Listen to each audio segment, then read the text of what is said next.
मैंने कल 1 मिनट के लिए इसमें बोला था, जरूरी है इसलिए आज मैं पुनः आपसे कहूं, मन को अगर एकाग्रचित रखना है तो मोबाइल पे, टीवी पर चलचित्र देखना बंद कर दो। आजकल के हमारे बच्चे देखे 5-5, 6-6 साल के बच्चे मोबाइल में लग जाएंगे। और सुनो, फेसबुक पर स्टोरी लगा देते हैं बच्चे।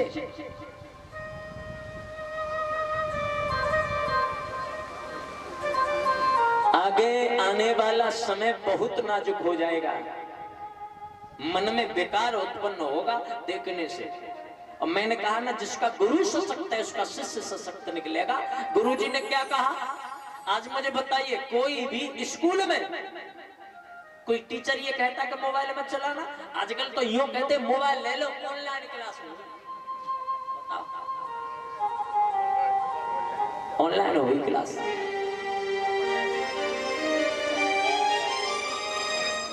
नारद जी ने क्या कहा ध्रुव को, चेला बनाने से पहले शिष्य बना रहा हूं, मेरी 2 बातें याद रखना। जिसका आंखों पर नियंत्रण नहीं है, जिसका कानों पर नियंत्रण नहीं है, वो भगवान को पाकर के भी अपनी बेइज्जती करा सकता है। आंखों से गलत देखोगे, चाहे आप कितने भी बड़े सशक्त हो, कितने भी बड़े इंद्रियों को जीतने वाले हो, तुम्हारा मन तुम्हारे बस में नहीं रहेगा। विश्वामित्र को देख लो, ये आंखें ही थी कि समाधि लूट ले गई। कानों से गलत सुनोगे तो मन में तो बेकार आएगा।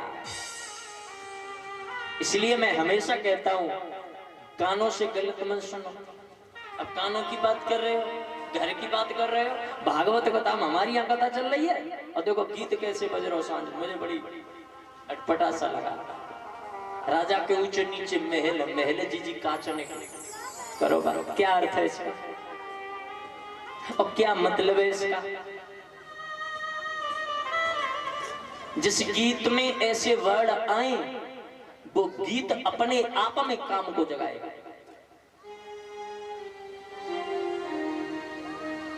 और हमारे यहाँ पर भागवत में खुलेआम चल रहा है। कहां क्या करे? मैं ऑपरेटर साहब जो भी है थोड़ा सा, लेकिन ऑपरेटर यो कहते कहा करूंगा, मैं मानता ही ना, मैं कहा करूं। अरे धार्मिक गीत ऐसे ऐसे हैं जिनमें नाचना चाहो तो बहुत बहुत बढ़िया है, उनमें नाचो। कानों से गलत सुनोगे तो मन में बेकार आएगा, पक्का है। मम्मी के बोल तुम्हें कैसे लगे? अब बताओ, जैसे पीरी ततैया ने खा ली किया, ऐसी कोई बहू अपनी सास की सेवा करे? पता जो ऐसे गीत सुने, ऐसे गीत गावे, वो कर सकती है? वह तो सासू की बातें पीरी ततैया जैसी लगे। सुनने का असर हमारे मन पर पड़ेगा, और मन पे पड़ेगा, ऐसे ही भाव हमारे अंदर से जगेंगे। और जब ये सुना जाएगा, माही पूजा माही भगवान, माही सब कुछ है, तो मन में भाव बनेगा। नारद जी ने कहा 2 चीजें मत करना, आंखों कानों को खुला मत छोड़ना, और आंखों को खोलना मत। कितनी भी बड़ी माया आ जाए तुझे जीत नहीं सकती है। इंद्र ने माया भेजी, अप्सराएं भेजी, उर्वशी रंभा जैसी बड़ी बड़ी तपस्वी को चुटकी में लूट ले गई, और यहाँ धर्म के सामने आई। इन्होंने नृत्य भी किया, इन्होंने गाया भी, इन्होंने अंग प्रदर्शन किया, लेकिन धर्म ने देखा ही नहीं। कान कर ले बंद, तू कछु गा ले, मैं सुनूंगा ही ना। हाँ गा, कैसा होगा? कान बंद और आंखों से देखूंगा नहीं। तुम चाहे कोई क्यों ना हो, मैं देखा ही नहीं रहा। और जब जिसके 2 द्वार बंद हो जाए, मन के अंदर तक पहुंचने वाला विकार अपने आप मर जाएगा। भगवान ने भी अपनी माया भेज दी जब इन्होंने ध्रुव को सताना शुरू किया, क्योंकि इन्होंने मीटिंग करी थी, आंखें खुलवाओ, जब तक ये हमें देखेगा ही नहीं, इसका मन कैसे हम जीते? तो पहले इसकी आंखें खुलवाओ, इसके कान खुलवाओ, इसको डराओ। मेरे नारायण बोले, जब तुम्हारा बाण सीधा सीधा नहीं चला तो उतर आई अपने ओछे बल पर। अब मैं भी तो यहाँ बैठा हूं, देखो मेरा चमत्कार। भगवान ने चुटकी बजाई और भगवान ने बिच्छू पर ततैया छोड़ दे। लो, इन्हें शरीर का बड़ा घमंड था ना, एक जगह ततैया काट ले, शरीर को नक्शा बदल जाए। आई थी बड़ी सुंदर बन के इंद्र के पास पहुंची, मोटे मोटे मोहन लेके। महाराज जी बोले, कहा भयो? अरे महाराज देखिए, महाराज जी बोले कुछ तो गड़बड़ है। इंद्र दौड़ा और तब तक आकर के देखा ध्रुव जी दाहिने पैर का अंगूठा जमीन पर, दोनों हाथ ऊपर, ध्यानास्त होकर के परमात्मा के लगन में लगे हैं और मेरे प्रभु सामने चतुर्भुज रूप में खड़े हैं। प्रेम से बोले ध्रुव जी महाराज की। भगवान सामने खड़े हैं, आवाज दे रहे हैं। ध्रुव ने आंखें खोली नहीं। गुरुजी ने कहा बहरूपिया भी हो सकता है। भगवान जी हृदय में समा गए। जो झांकी सामने है, आंखें बंद है, और उसी झांकी का दर्शन कर रहे हैं। सशंख चक्रम शकरीट कुंडलम सपीत वस्त्रम सरसीरुहे छड़म। शंख चक्र गदा पदम धारण किए हैं, घुंघराले बाल हैं, सामला सा रूप है, कमल जैसे नेत्र हैं, शंख जैसी ग्रीवा है। वही रूप जो गुरुजी ने तपस्या से पूर्व बताया था। ध्रुव जी ने आंखें खोल दी, पर आनंद देखिए, न ध्रुव भगवान से बोले और न भगवान ध्रुव से बोले। भगवान इसलिए नहीं बोले कि पहले कह रहा था आ जाओ, अब बोल लो ना, तो मैं काहे को बोलूं। ध्रुव इसलिए नहीं बोले कि मैं बोलूं क्या,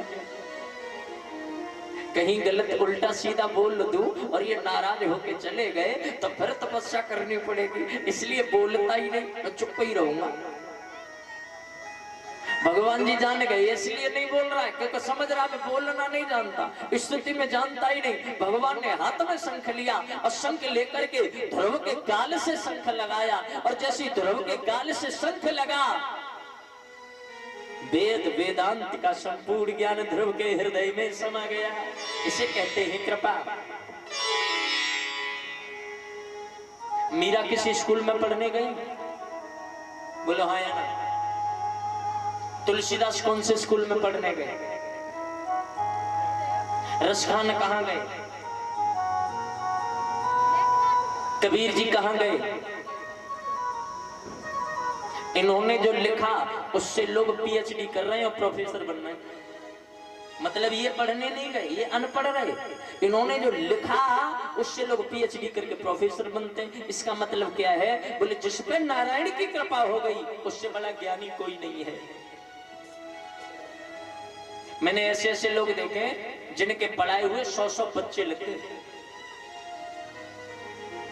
और खुद ना होंगे आपकी भी नजर में से। घर में जब कहते हैं ना, अरे हमारा बड़ा वो है, वो लोग को है, हाँ वो है इंस्पेक्टर, पत्नी कहीं तुम कचो भाई है भाई, तुम्हें यूं ही पढ़ा रहा है।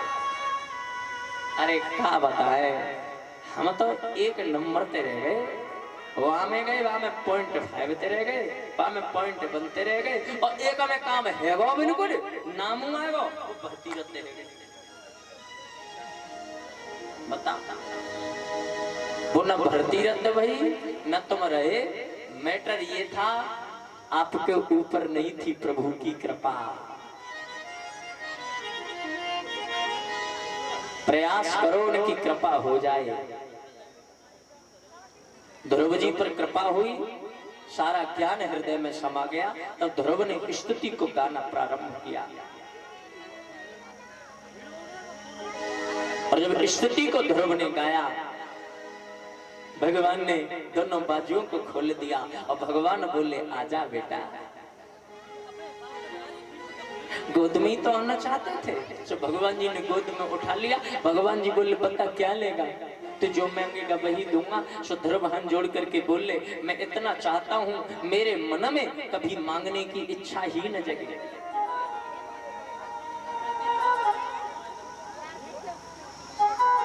जब ध्रुव गए थे तो मन में क्या था, मन में एक चैलेंज था, सुनीति एक दिन यहाँ का राजा बन के दिखाऊंगा। और जब भगवान से मांगने की बारी आई तो मांगा नहीं मांगा, लेकिन भगवान जानते हैं ना इसको क्या चाहिए, इसलिए कहते भगवान से बोलो मत, मांगो मत, उससे तुम्हें क्या चाहिए वो जानता है। भगवान ने मन ही मन में आशीर्वाद दिया जा अवध का राजा होगा, और तूने मांगा नहीं है इसलिए प्रभु ने ही मन में आशीर्वाद दिया। शरीर त्यागने के बाद में तुझे ध्रुव लोक नाम, ध्रुव अलग से लोक दिया जाएगा, ध्रुव नाम के तारीख से तू विख्यात होगा। इंद्र ने हाथी भेज दिया, हाथी पर बिठाला स्वागत में, और अवध के लिए अब जा रहे हैं। नारद जी ने अवध में जाके बता दिया महाराज को तुम्हारे पुत्र ने परमात्मा को प्राप्त किया है। सब लोग स्वागत में खड़े प्रेम से बोले ध्रुव महाराज की। सब लोग वंदना कर रहे हैं, आओ भीड़ लग रही है सामने, और उस भीड़ में एक स्त्री ऐसी खड़ी है जिसकी आंखें नीचे है। ये प्रसंग सुनने लायक है। पूरी भीड़ खुश और एक स्त्री खड़ी खड़ी हो रही है। ध्रुव जी ने सबसे पहले इसी के पैर छुए, इसे ही कहते हैं सूरज। लाला हाथ जोड़ के बोलो आजू ना बोलने की कहा। सूरज ने झुक करके ध्रुव को गोदी में ले लिया और हाथ जोड़ के बोली अब तो माफ कर दे, इतना बेइज्जत मत कर। सोने जननी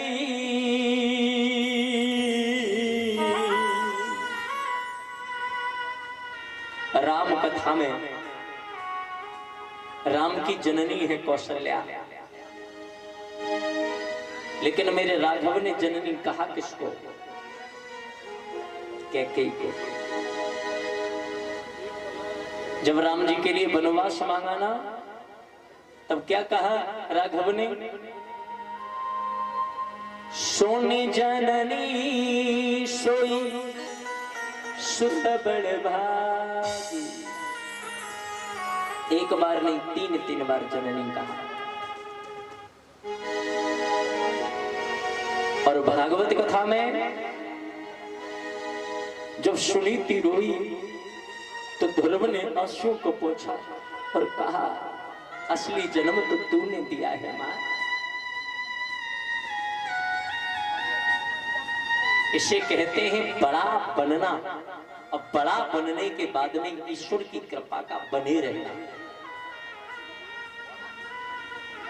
पैसा मिलना आसान है, पद मिलना आसान है, लेकिन पद के बाद में जो घमंड आता है ना, वो नहीं आई। ये ईश्वर की बहुत बड़ी कृपा है, वरना हल्को सो कशु बन जा, घमंड तो गार्डन भर के आ जा। घमंड आएगा तो विनाश निश्चित है। मैंने गोदी में ले लिया, असल में तो मेरी मातू है, न तमाचा मारती न भगवान जी मिलते, काहे को ऐसे सोच रही है मां। सुनीति खड़ी खड़ी बेहल हो उठी, मेरे बेटे ने भगवान को तो पाया, संस्कार को भी पाया है। मां खुश हो गई, ध्रुव को अपने गले से लगाया, मुख चूमा, उत्तानपाद महाराज के पैर छुए, ध्रुव महाराज को राजा बनाया गया। छोटी सी उम्र में महाराज ने राज्याभिषेक कराया है, तिलक लगाया है। तब सूरज ने कहा अब हमें चलना चाहिए। उत्तम को ध्रुव को सौंप दिया।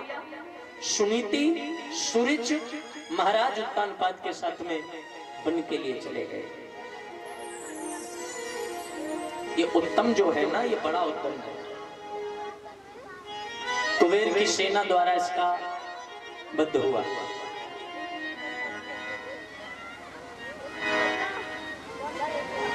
ध्रुव महाराज ने भगवान को पाया है, ईश्वर को पाया है। इसके बावजूद जब ध्रुव ने यह सुना कि मेरे भाई को कुबेर की सेना ने मार दिया, क्रोध देखना। जीवन में ध्रुव का पहली बार क्रोध। किसी ने जाके सूचना दी, महाराज अनर्थ हो गया। बोले क्या हुआ? आपके भाई उत्तम को मार दिया। तमतमाते हुए ध्रुव ने मंत्री को आदेश दिया, मंत्री मेरा रथ निकाल। जिसने भी एक क्रूर कर्म किया है उसकी सल्तनत को बर्बाद न किया तो मेरा नाम ध्रुव नहीं। जिसने मेरे भाई को मारा उसकी दुनिया को उजाड़ दूंगा। रथ में सवार होकर ध्रुव महाराज जा रहे हैं, सारी सेना साथ में है और ध्रुव का क्रोध में आंखें लाल। कौन रोकेगा ध्रुव को? और ध्रुव में सामर्थ्य इतनी, अगर एक बाण मार दे तो सब खत्म कर देगा।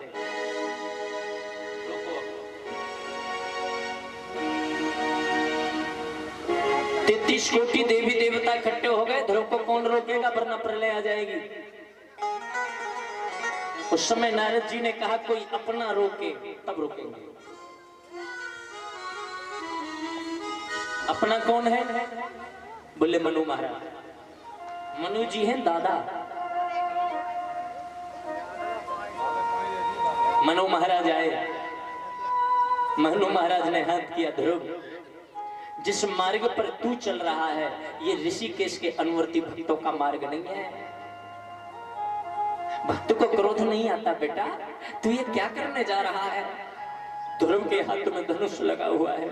ध्रुव ने रो करके कहा, बाबा इस कुबेर की सेना ने मेरे भाई को मारा है, अब बदला न लिया तो लोग कहेंगे काहे को महाराज अपने भैया को बदलो ना ले। बदला तो लूंगा। मनु महाराज बोले कौन भाई और किसका भाई? अरे पागल, एक का बदला लेने के लिए कितने की हत्या करेगा? ये तो सब झूठा सपना है, क्या तेरा क्या मेरा मूर्ख बंदे। आजकल बड़ा ये चल रहा है हमारे गांव में, और ना कोई बदलो ले पा रहा हो तो आला सुनवा दे। हाँ बाबा को बदलो जो ना ले है, बाकी जीवन को धरकार। बंदूक सीधी उठा दे, बोले चल बदलो ही ले ले। हाँ, और आध्यात्म में आ जाओ। हमारे मनु महाराज कहते हैं अरे जिसका जो कर्म था उसकी मृत्यु हो गई, तुम अपना कर्म करो। ध्रुव महाराज ने हथियार डाल दिया और ध्रुव ने कहा तो मैं क्या करूं, क्रोध जीतूं कैसे? बोले सत्संग करो। एक घड़ी आधी घड़ी, आधी में पुण्य। घड़ी सत्संग की एक घड़ी मिल जाए तो कल्याण है, आधी मिल जाए तो कल्याण है, और आधी में आधी मिल जाए।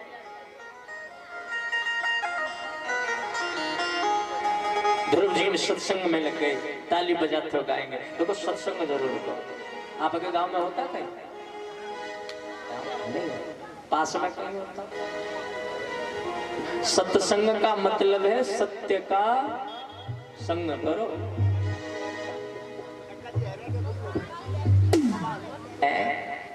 अच्छा बेवार है उनते दूर रहिए जो नौका का हमारे सब वो ना वो तो झूठ संग है। सत्संग का मतलब नहीं समझे, सत्य का संग। मैंने एक बार में बता दिया, जहां गलत बताए जाए बिल्कुल मन जाओ। और सत्संग तो सबसे बड़ा यही है, अपन परिवार के लोग इकट्ठे है जाओ, भगवान की चर्चा करो, सत्य का संग करो, ये सबसे बड़ा सत्संग है। पत्ता खेलने वाले बैठ जाएंगे 15-15। हाँ, अब पूरे दिन वाई में लगे रहेंगे। अच्छा बाम का चुप मिले, सांवरे से मिलने का गाओगे, भाव से गाएंगे। अरे सांवरे से मिलने सत्य सिंही बा सांवर से मिलने का।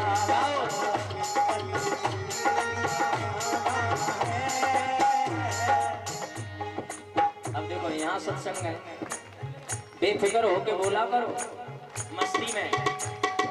सांवर से मिलने का सत्संग ही बहाना है, सांवर से मिलने का सत्संग ही बहाना है, सांवर से मिलने का सत्संग ही बहाना है, सांवर से मिलने का सत्संग ही बहाना है।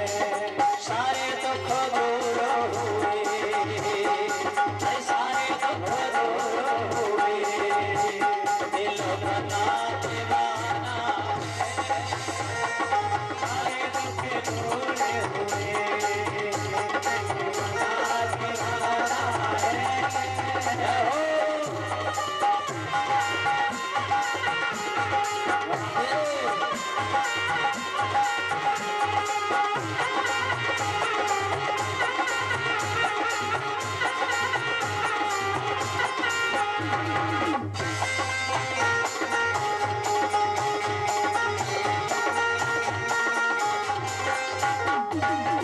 अच्छा पीछे आवाज जाती है, पीछे जाती है आवाज, तो तुम बोलते क्यों नहीं हो? कल अगर कम जा रही है तो कल और इंतजाम करवा देंगे। तालियां बजाओ, सब भाव से बोलो। देखो भगवान के कीर्तन में यहाँ भी अगर सकुचाओगे फिर कहाँ कहाँ ढूंढा उसे, कहाँ कहाँ पाया उसे, कहाँ कहाँ ढूंढा उसे, कहाँ कहाँ पाया उसे, भक्तों के हृदय में, अरे अपने ही हृदय में, ये श्याम का ठिकाना, भक्तों के हृदय में, ये श्याम का ठिकाना है, सांवर से मिलने का सत्संग ही बहाना है।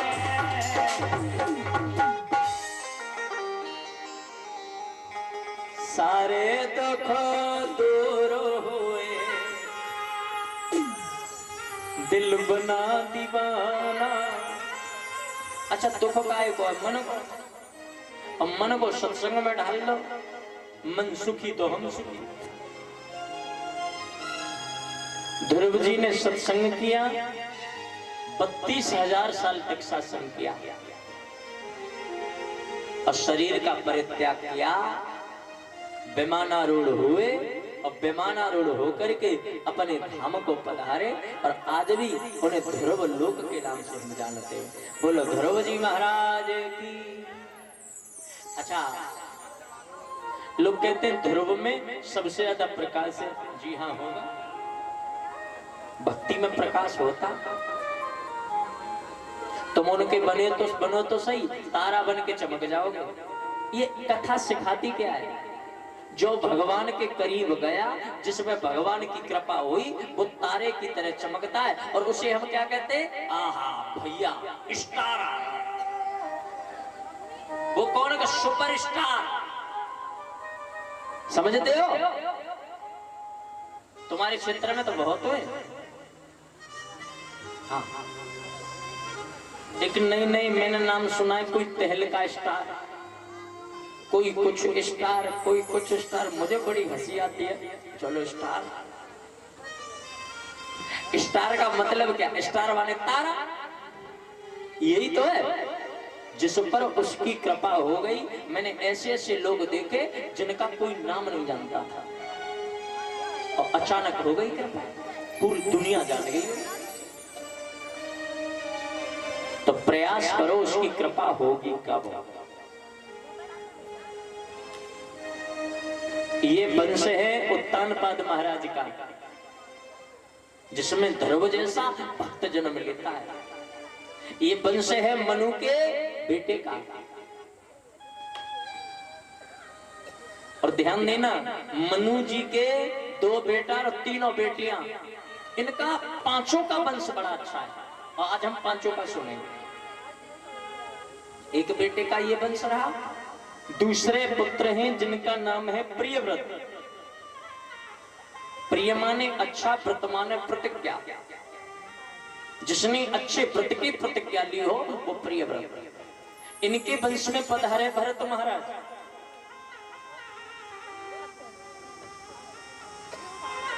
बच्चों को राज्य दिया,